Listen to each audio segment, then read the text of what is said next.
This was supposed to be a video of me cleaning my whole kitchen, but cleaning out my refrigerator took me about 2 hours, and so that was all I had time for this day. So this is me deep cleaning my refrigerator that I had been putting on deep cleaning for a really long time.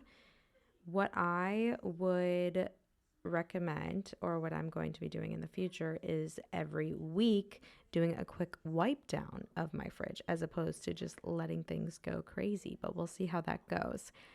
I wanted to talk to you today about the concept of your house being perfect right away. We bought this house 3 years ago, and I still struggle with this feeling of my house is not Instagram worthy. It's not Pinterest worthy. It's not influencer worthy.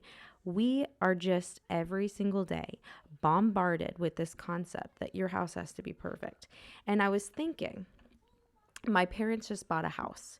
And before my parents bought this house, they had been living in the same home for 23 years. 23 years they lived in that home. And the amount of renovations they did, the work they did on that home, and like that home, that was their starter home. Now, granted, my parents, they always worked in ministry, always had modest incomes. So maybe not the most comparable thing to somebody of like a bigger income that can afford a little bit more. But I really do think that this is pretty realistic for a lot of people. You live in a home for a really long time. It's not supposed to look like perfectly done together, perfectly done up right away. And I think that's a really good thing because your style changes so much throughout time. If I went to IKEA the day we bought our house and bought everything that I thought was cute or everything that I thought worked out for my house, I would hate 98% of it today, which is why I think it's so important to look at your home as a labor of love as opposed to this perfectly coordinated thing right away.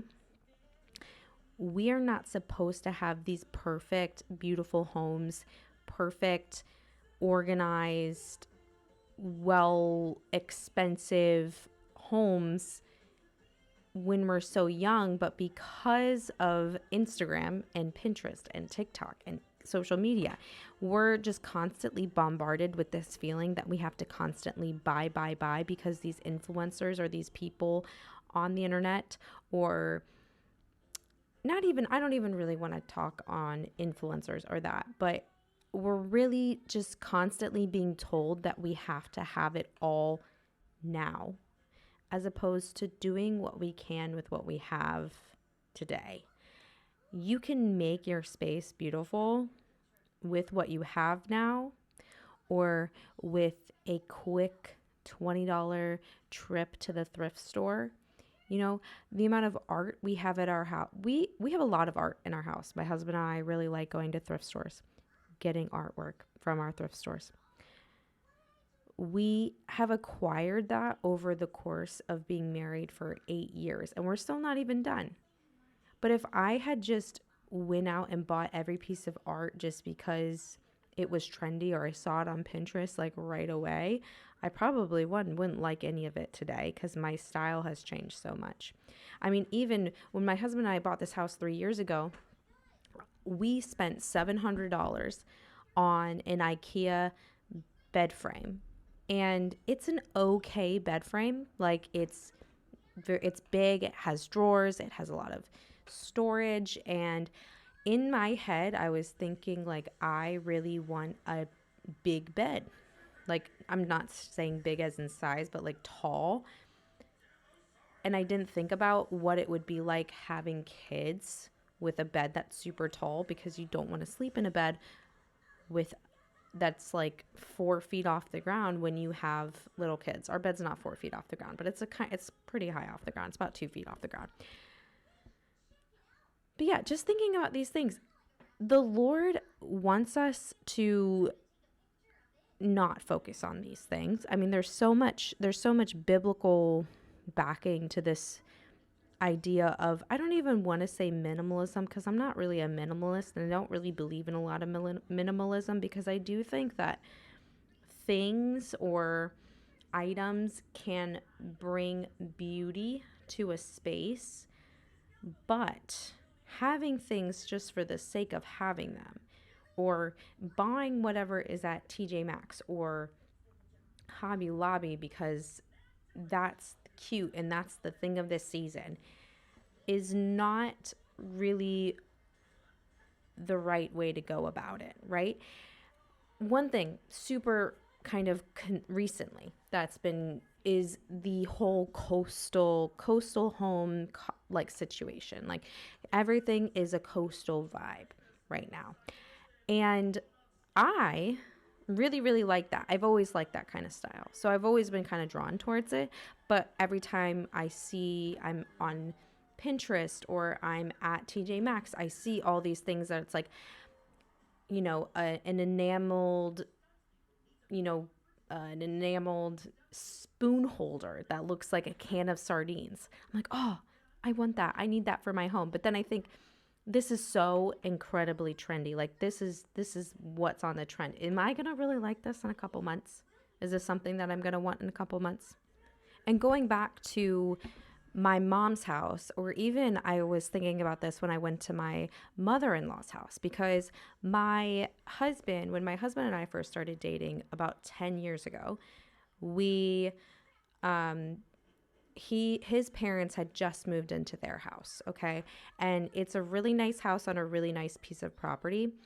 But when we first started dating, my husband's mom was homeschooling his two youngest sisters, still in the thralls of parenting, essentially. Everybody was still living at home except for my husband because we were in college at the time. And the amount that my mother-in-law has done to that house since they've lived there, the house almost looks like a completely new home. It's beautiful what she's been able to do with it. And she's done it all just DIY, finding deals, and she's really, really good at it. And these are things, and that was over the course of 10 years. Where now this house is to this point where it's beautiful. Like she's done such an amazing job with it. And that's with my parents. They're in their 60s and they are just now purchasing what would be, in my mind, like a dream home, right? Like the home that they're going to be in forever. And has kind of all the things that in my mind I would be like, would be perfect to live in for a really long time. And they're just now getting that. And obviously there's things that you can do to kind of get those things faster that are not going down the route of overconsumption and having to have everything quickly. And now it's just saying, like, we have been so brainwashed by the internet and by marketing to have everything right then and there. And this is something I'm saying to myself because I'm a recovering, shopping obsessed, have it now obsessed, buy it. If it's cheap, I'll buy it. If it's, it on trendiness, I'll buy it. Like I'm a recovering, I've always had a tendency to like my stuff and having a lot of stuff.